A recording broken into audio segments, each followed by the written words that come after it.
Good evening, everyone. Welcome. My name is Dr. Joe Saveshin. I am the host of Acing AP Exam Live and also the founder of Supported Tutoring. I'm absolutely thrilled to have you here tonight on the eve of Halloween. Can't believe October is already over. It was kind of a long month, but it was also a pretty fast month. If you're in education, you'll know what that means. We usually call it affectionately as Rocktober, and just where everything gets nuts in schools. And we're heading into the final stretch of the year 2024. And tonight we're going to do a deep dive into the skill that has truly set students apart when tackling AP essay questions, and that's critical thinking. So whether you're preparing for AP History, AP English, or AP Government, mastering this skill will not only help you ace your exam, but will also serve you well in college and beyond. So tonight we're going to break down just how to approach an essay question from the AP exam standpoint, and more importantly, how you can use critical thinking to craft responses that demonstrate depth, analysis, and understanding. So hopefully by the end of the session, you'll have a better understanding on how to unpack tough prompts and build compelling, thoughtful essays. Now, this is not going to necessarily be a fix-all in terms of that, because we actually go into depths inside of our coaching program, AP University, where we break down all of these essay questions, give students templates and understanding. We've done a couple of those live on the channel, and if you are watching and your child is an AP History student, AP Government student, AP Human Geography student, and you want one of those specific FRQs like a DBQ, an LEQ, an SAQ breakdown, go ahead and comment that. Tell me what subject your child is taking, make a comment, or if you're watching the replay, make a comment, and someone will reach out to you and get you a specific training for that FRQ. So stick around for the full session, because we'll also do live questions at the end. And of course, if you have questions throughout here, if you're watching the replay, go ahead and drop them below. We're happy to help. Okay, so let's get into it. Like, what exactly is critical thinking? It's a term we hear a lot, but it's not always clear what it really means, especially in the context of AP essay questions. So simply put, critical thinking is the ability to take information, analyze it, and consider it from different viewpoints, and then make connections between ideas to form a coherent argument. And usually this is demonstrated through the ability to write. Now, if you're a new parent out there to the AP world, understand that every AP exam has free response questions. They're usually writing questions, and they usually make up anywhere between 50 to 60% of your child's AP exam score.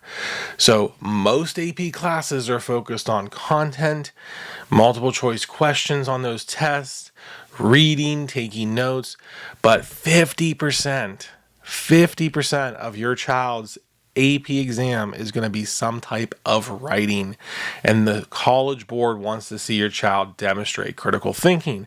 My point is, no teacher out there I know spends 50% of their class time teaching their ability to write, to think critically.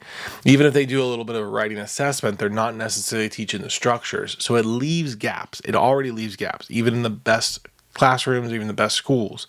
There's going to be gaps. It's on your child to figure out how to think critically.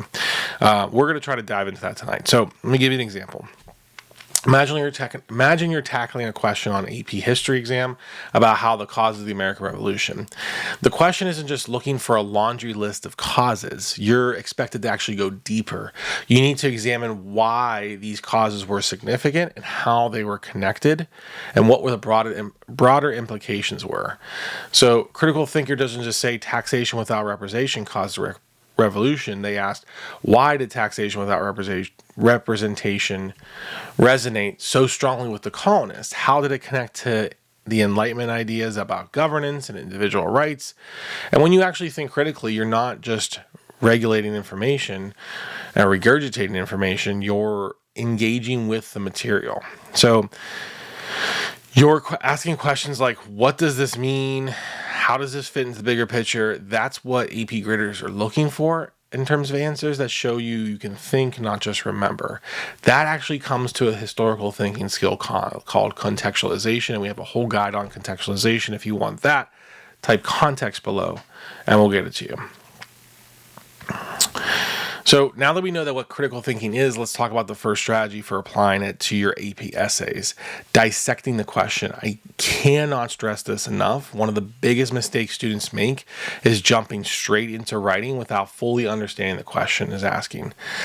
This is where you need to actually slow down and break it down piece by piece. We have templates that do this, but let's just talk about it in terms of like AP language question as an example. The prompt might ask you to analyze the rhetorical strategies a speaker uses to achieve a specific purpose. What do you need to do here? First, you have to understand the command word analyze. That means you're being asked to break something down into the components, not just to summarize, but you have to then identify the rhetorical strategies. These could be appeals like ethos, pathos, and logos, or techniques like repetition or metaphor. You need to look for maybe a specific purpose. The question isn't just asking for rhetorical strategies in a vacuum, it's asking you how those strategies help achieve the speaker's goal. So to fully dissect the question, what is the command? In this case, analyze. What are the key terms? Rhetorical strategies and specific purpose. And then what is the task? You need to actually explain how the rhetorical strategies are used to achieve the speaker's purpose. So taking that time to understand the question sets you up to give you a focused, relevant answer. This is critical because AP graders are looking for clarity of thought, and they want to see that you understand the task and can address it directly rather than writing a general response that misses the mark. Okay, by the way, I'm representing my alma mater, my high school, for my Halloween costume today. Again, the second strategy we're talking about is considering multiple perspectives. So once you break down the question, the next step is to think about the issue from multiple perspectives. This is where a lot of students miss out on easy points too often because essays are only one-sided. But what AP graders want to see is that you consider different viewpoints, complexities, and nuances. If your child or you took the AP history exam, you know this as affectionately called the unicorn point, where you look at multiple perspectives and consider alternatives. Let's look at AP World questions. Evaluate the extent to which the Columbian Exchange impacted societies in the Americas and Europe. Many students will only focus on positive impacts in Europe, like the introduction of new crops and how they boosted population growth, but what they might forget is the devastating impacts on the Native Americans. A well-rounded essay would look at both. In a science-based AP exam, like AP Environmental Science, you might be asked to discuss the effects of a particular environmental policy. Don't just list positive effects. You want to actually talk about the downsides too. The more perspectives you bring in, the stronger you'll be. So when you're considering multiple perspectives, that just makes the argument that much stronger, and it shows the reader that you have the ability to think critically. And then strategy number 3 is building connections. So this is the final strategy I want to discuss about building connections. The best AP essays aren't just about answering the questions. They're weaving together ideas from different subjects, contexts, and concepts. That's on another level that we bring in your prior knowledge and other ideas in a cross-curricular way. And that's really where you could show off your critical thinking skills. So, for example, let's say you're working on AP government question about the impact of interest groups on policy making. Sure, you can just write about like lobbyists and politicians, but what if you also connect it to broader economic principles you learned in AP economics, or know about money, power, and interest? If you could pull in knowledge from economics, sociology, or even history, you'll probably show the examiner that you understand the broader context.